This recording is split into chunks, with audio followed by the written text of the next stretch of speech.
We need like a tag. I haven't thought of it. Stay immersed. Hi, teacher.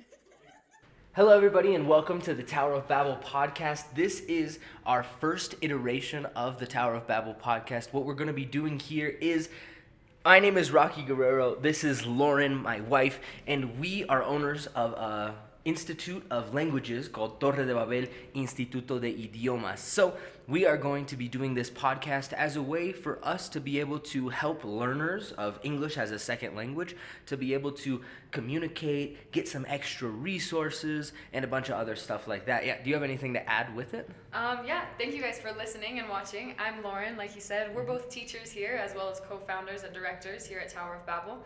And I'm really excited to help you guys out with listening to us as native English speakers and get you guys a little bit more comfortable with hearing and speaking fluent English. Mm-hmm. Yeah, Lauren and I are not podcasters. This is not what we do. She's an English teacher, and I do like admin work generally is what I do. And so this will kind of be interesting. It'll be our first one. I'm assuming we'll get much, much better as time passes. But there's subtitles, so that anything that we are saying, you guys should be able to understand if you speak English or Spanish. And basically, these podcasts are going to be 20 minutes long. That's what we agreed that that's going to be the best amount of time for students to be able to be listening and one to have access to it, to be able to throughout their day be able to listen to it, and then also it allows us to be able to put out multiple of them per week, right? Yeah, that's the idea, is that they're short and quick and accessible. So it's not like a hour-long commitment for you guys to listen to, but they're quick, short, and snappy, and so they're really easy to listen on the go and stuff like that. Mm-hmm, absolutely. So I know that I planned it. I feel like I want to ask you, but you ask me. Yeah. Go ahead and ask me what the segments of this is going to end up being like. So, Rocky, how's the podcast going to run? What are we doing in this podcast? What does all of this mean? This is our first episode. Why, thank you for asking. So, in the podcast, because it's only 20 minutes long, that means that we're going to be ending up going through only a couple of different things within the podcast. A quick little intro. Today's intro is going to be longer than most, just because it's our first time doing it, number one, and we have a lot of stuff that we have to explain in this. But usually we'll, do a quick intro, say hi to everybody. Hey, everybody who's students of, what's your favorite class? I can't. I love all of my classes. Who's your least favorite class? No, I love all of my students. That's not fair. I'll tell my guys. Hello, Basic 2 at 8 o'clock. Nice to see you guys. Hopefully you guys are watching. No, you guys are a very good class, but I don't have a favorite class. We don't have favorites. We love all of our students. I have a favorite. I won't tell you guys. Oh. I know you have a favorite too. Yeah, but I won't tell you. Anyway, sorry. Back to the point. We'll be doing a quick little intro, and then for 3 minutes, we'll just kind of be doing general talk, right? We might be talking about stuff that was interesting inside of classes, stuff that might be happening here in Cochabamba, Bolivia, because I don't know if we mentioned Torre De Babel Instituto de Idiomas is located in Cochabamba, Bolivia, and so obviously a lot of the stuff that we're going to be talking about has to do with South America, Bolivian culture, just general talk, stuff that's happening in the United States, stuff that's happening in our lives with our teachers, and stuff like that. So there'll be some general small talk for about 3 minutes, and then for 5 minutes we'll be doing our cultural connection. I know that you found this. I'm sure you probably have a story. I'm going to put you on the spot of just when you meet new people from new locations, the first thing that you want to end up asking them is how is your country? Is it cool?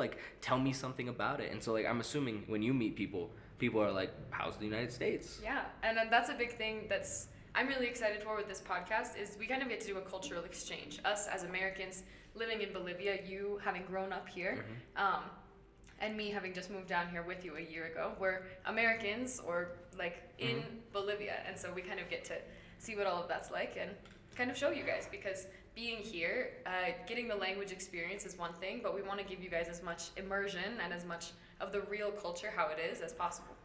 Absolutely. Yeah. And so the cultural connection segment, we'll just kind of be talking about the similarities and the differences between the United States and Bolivia as a general, but we'll definitely get more specific as far as Cochabamba and Montana, which is where we're from, or Santa Cruz and Louisiana, which is a hot area. It's America's Santa Cruz. Yeah. And so we'll kind of be talking about some intercultural stuff like that. And then obviously, like, I'm a big food guy. You're a big food guy. Cochabamba is a big food people. Americans are big food people. Yeah. And so we'll probably just be talking a lot about, you know, food and culture and how people are and friendliness and stuff like that. But then after that, it's now Lauren's time to shine.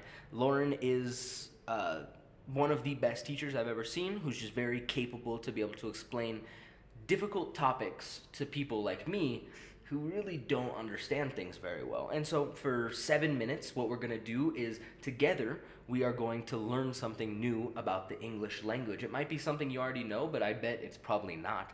And so this will give you an opportunity to be able to listen to English speakers talk about English and how to learn it better. And so that for 7 minutes, I know you have something prepared for today, and so we'll just kind of see, we'll see how that goes. Yeah. And then after that, the last segment, I'm sorry I cut you off. You're okay. The last segment is, we have approximately anywhere between 160 to 250 students at any given point when this podcast comes out, right? So like right now we have 180 students, right? But starting next month we have inscriptions once again, and we're gonna jump up to probably, I'm guessing, about 240 students. And so if you guys are one of those current 180 students, if you guys go look at reception, right where Marita is located, there will be a box that says Torre De Babel Podcast, the podcast. And what you guys can do is, if you guys have questions about the English language, how do you conjugate the present perfect, right? Write it down on a piece of paper and put it in that box. And what we'll do at the end of every episode for the last like 3 minutes-ish is we'll shake that, we'll pull one out. If you want to put your name on it, you can get a shout out, you know, if you want to write down something, I'll be like, oh, this is from Dieter, from Basic 2 at this hour, and he wants to know, how do you do this? Or maybe even something, just a general question. I know that people always want to ask Lauren, like, what do you think of Bolivia? I'm sure we'll end up talking about that. I'm sure we will. But yeah, put whatever kind of questions, comments you guys have in there, and then we'll end up doing some like student interaction. Yeah, and those can be related to grammar, pronunciation. Slang is what we get a lot of students asking about. They hear things in movies or TV shows or songs, and they want to know, do we actually say that? Is it just in the song? How does that get used and stuff like that? So don't be afraid to write anything down in there. We'll just be talking about it. Yeah. All right, well, let's go ahead and get started with like the actual meat and potatoes. Is that one of them today?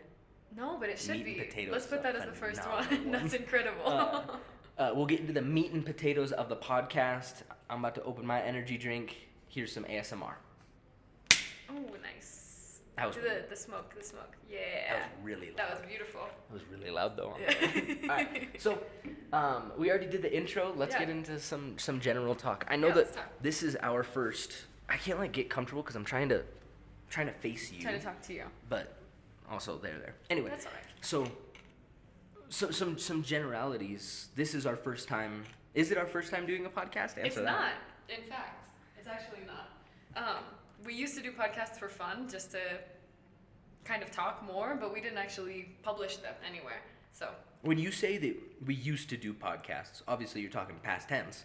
True. We used to do. We used to. How many did we actually do? I think maybe 3 or 4. We did not do very many. I think this is probably I think everyone at some point in their 20s thinks like we should start a podcast. I think this is happening all across America right now. Everyone has a podcast. Well, maybe the students or the people who are watching are like, why do they have a podcast? And we kind of touched on like, okay, it's because, you know, we want to be able to give our students more stuff and be able to, you know, have other people hear about Tower of Babel and then go and be like, oh, okay, you know, that's the teacher. That's really cool. Like, I want to go learn from them. Yeah. But another reason of this is because a couple of our students are like, hey, we want more resources. You know, we want more stuff to learn, because I know that you can attest to this. Learning English is not a 1 hour a day thing. It's not a 2 hour a day. It's not a 3 hour a day thing. How often do you have to be immersed in a language to be able to really, really learn it? The thing is, as much as possible, with learning any language, you can't learn languages like other subjects. You can't learn English or Spanish or any language like you learn math or science or biology. You just can't learn it that way. It's something, your brain views a language as something that's immersed, right? Because that's one of the very first things you do when you're a baby is you start trying to communicate. And so you need as much immersion as possible. That's why I always tell my students, like, don't just go home and stop thinking about this, right? Walk around the street and be trying to use this vocabulary, right? Try and think in English as much as you can, because once you start to switch, once you make that change in your mind to start thinking in the other language, that's when things really start happening. Okay, I like that. Well, you speak Spanish. Yeah. How long have you been learning Spanish? I want you to tell the crowd, I'm going to let one of our teachers in right now. Tell the crowd how long you've been learning Spanish, how long it took you. You guys, it's taken a long time. So I grew up in Montana, which for those of you who know a little bit about the United States, it's a state that's super, super north, up close to Canada. And there are not very many Spanish speakers in Montana. It's a very northern, very German heritage place, and so there's just not very many people who speak Spanish there. And so I started learning Spanish in school when I was about 11. But when I say learning Spanish, I mean, I could say like, yo soy. And that was pretty much it. I got little... The verb to be. The verb to be. I got little bits of vocab here and there, but it was nothing like actually like learning, like being in the language and immersing myself in it. And so for years, all the way through into university, into college, I kept taking classes and I kept slowly improving, but it was really hard because I didn't have anyone to practice with. And when my Spanish really started to improve was when I was able to practice with Rocky, with someone who spoke that language. And I got some jobs here and there translating for people in Billings who did speak Spanish, but they didn't speak English. And things like that were really helpful. But one huge thing for me was I started listening to music in Spanish. I started turning on Spanish subtitles and watching movies and things in Spanish because I was frustrated that I couldn't practice, because it was really difficult to try and just learn it in class. And then of course I came down here to Cochabamba, and it's a lot easier to learn when everyone around you speaks the language. But it's something like Rocky was saying, there's not very many Spanish speakers there, and so it was really difficult to actually get in that practice, just in an isolated event like in class. Absolutely. And so me hearing that, if I was like learning Spanish for the first time, I might be a little intimidated and just be like, holy cow, like she said that she was practicing for so long, but she didn't start to get better until she was able to like actually communicate with people. Do you have to be in a country, like did you learn Spanish just because you moved to Bolivia, or did you learn, I know you touched on this a little bit, but or did you learn it because you made a choice to, at any chance you could, practice? It was the choice. That's the thing, is I think I've heard this said somewhere before. You can't really flirt with learning a language. You have to get married to it. You can't learn a language on the side or kind of lazily. It's something that if you really want to master the language, you have to dedicate time to it. You have to be uncomfortable with be comfortable with not understanding things. Because it's difficult to listen to something and hear something and go, I don't know what that means.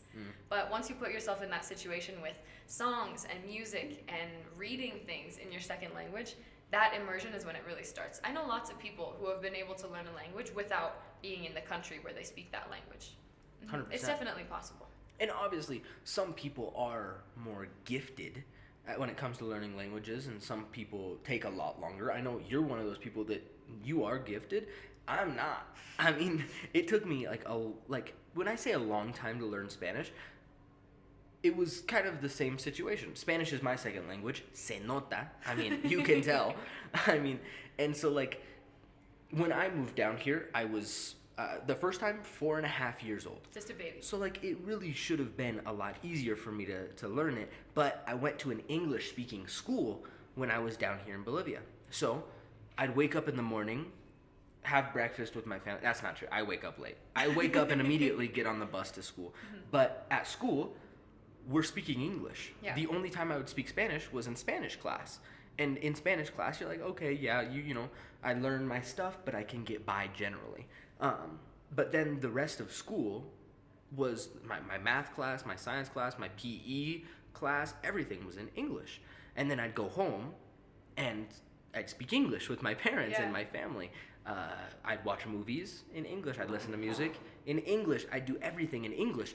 And then when I finally decided, like, okay, you know, I have to learn Spanish, you know, like when I started to get into like the preteen ages of like 11, 12, 13, where you're just like, oh yeah, you know, like I want to go out and hang out with my friends and stuff. All my friends were speaking in Spanish. Yeah. So then all the Spanish that I started to learn, because I don't learn well from reading, you know that. I don't learn very well from like just like watching or listening. Yeah. I learn from practicing and failing over and over again. That's how I learn. I know some of our students learn like that. Just let me practice. If I mess up, tell me so that I can fix it. So now all the Spanish that I know is very like from the streets and like It's I know from your friends. we'll probably talk about this more of just like how when I went back to the United States, it was in 2019, and then we just got back a year ago, and everyone tells me that my Spanish is like old Spanish, Like 2019 Spanish. yeah, like you're saying like jokes that were from 2019, and it makes me feel so weird. Anyway, back to the point. Back to the point. Just that, like, it might be intimidating for some people, but for me, it was really the choice for me of like, oh, okay, I need to just like at any point try to listen and like practice with anybody, and we usually like was like the same like 2 people. Yeah. And so you don't need thousands of people to help you learn English. You just need one person who also wants to learn, and just practice. Go back and forth. Force yourselves to make a fool of yourself and learn. Yeah, well, and that's a huge thing that I noticed in my Spanish classes, and then I noticed with my students in these English classes. It's a huge thing to be able to be embarrassed. Like having that curiosity to go like, hey, I heard you say that word. What does that mean? Right? And recognize that and pick things out when you hear them. But also not being afraid. If you're afraid of speaking a language, it's really hard to learn it. 100%. The way people learn languages is you have to say it and you have to mess up and be corrected, right? The idea is that you mess up here in class so that you don't mess up out there in the real world. Yeah, right? absolutely. Yeah. All right, we're coming up on the time. I know that you have a lesson prepared for me. I do. So this is now Lauren's learning segment. Is that what we're going to call it? Lauren's learning segment. Lauren's You're trying to think of another learning L. Lesson?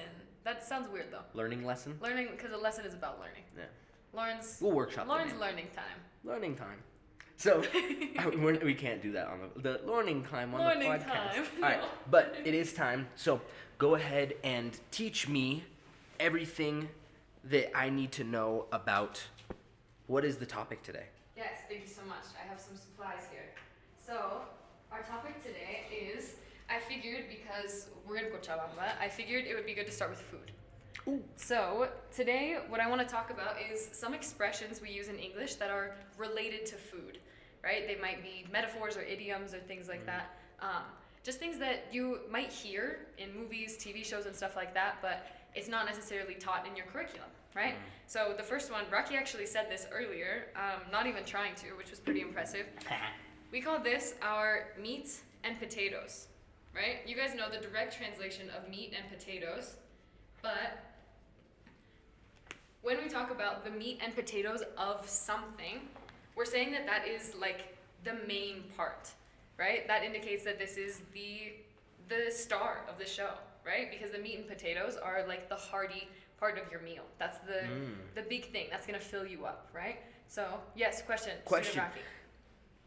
So you're saying it's the important parts, right? Yes. It's the parts that matter the most. But when will I actually use it? Like just at random? Will I just be like, oh, you know, I was walking down the street and meat and potatoes, a bird pooped on me, right? Like that's something important in my eyes. It's like the bird pooped on me. That's super important. Can I say the meat and potatoes, a bird pooped on me? You can't. There's a specific structure we use with it. So meat and potatoes is normally the meat and potatoes, or sometimes you also hear just the meat of something. So like this podcast is long, right? It's like 20 minutes long. The meat or the meat and potatoes is the main part in the middle, right? So it's the most important thing or the biggest thing about it, about something bigger, right? Normally we say like the meat of the story, right? Or the meat and potatoes of this book, right? So I'm hearing you say of a lot. Of, Meat and potatoes of. Like, do we have to use of with it, or is it just most commonly used with of? Most commonly used with of. For example, I could also take it off in the sense of, let's say I go, like we were earlier, we were talking, we were going off on a tangent about how we both learned Spanish, right? And the difficulties of learning language. Instead of, when we said back to the point, you could say, okay, back to the meat, right? Back to the meat and potatoes, right? It can also sometimes be used to say, we're going back to basics. Ooh, right? back to meat We're and going potatoes. back to the meat and potatoes, right? The most important things. The most important things, right? The bare bones. The thing you need most in a meal is meat and potatoes. Yeah. Right? I would say so. I think Cochados would probably agree with me. They probably say meat and rice. Probably meat, rice. Meat and potatoes. I guess that's paseño. Like that's from I La guess, Paz. yeah. We just had cilantro for lunch. So Cultural I've got connection. potatoes on the brain. Cultural connection. So yeah, that's the meat and potatoes. Can you try to make an example sentence using one of these meanings that we just did? Correct or incorrect? Well, you did an incorrect one. I'll do a correct. Do a correct one. All right. Can you give me a topic? Give me a topic. The topic is. Give me a word. Any word. The meat and potatoes. Let's Energy do drinks. Energy Sorry, drinks. I saw the Okay, energy drink. great. Your All energy right. drink. The meat and potatoes of any energy drink companies is caffeine. Yeah, I would say that because those energy drinks, what's the main thing that those energy drinks are meant to provide you and like what their purpose is? Caffeine. It's caffeine. Yeah. Yeah. I would Because like say- there's vitamin B in there, there's vitamin C in there, but that is not the most important thing. The most important thing is the caffeine. Yeah, I don't know Right? anyone who drinks energy drinks for the vitamins and minerals. Yeah. Yeah. So this is our first podcast. We're not too great on time wise. I know that meat and potatoes wasn't even supposed to be on this one, but I'm glad we talked about it. I am. It's time. Is it time? It's over. So stay tuned. We are going to be putting out this podcast every Tuesday, Thursday, and Saturday. So make it a part of your routine. If you know somebody who wants to learn English as a second language or who is already learning English, send this video to them. It's an extra resource where they can be able to read the captions in Spanish and understand when now two native speakers, because I know sometimes we start to talk fast. Yeah. And so it'll help you guys start to get an ear for it, right? Yeah. Get a hearing for it. And 3 20-minute segments, that's a whole extra hour of language immersion per week. Yep. So that's 2 native speakers speaking, and we'll finish this about the food, so stay tuned for the next episode that we're going to put up. Stay immersed. Stay We need like a tag. I haven't thought of it. Stay immersed. Get immersed. Stay immersed. Immerse yourself. Immerse. There it is. Immerse All yourself. right. We will see you guys in 2 days. I'm not gonna say that every time. We're gonna No. see you guys soon. We'll see you guys. See you later. See Catch you later. What was it? Immerse yourself. There it is. See you guys later. Bye. Immerse yourself.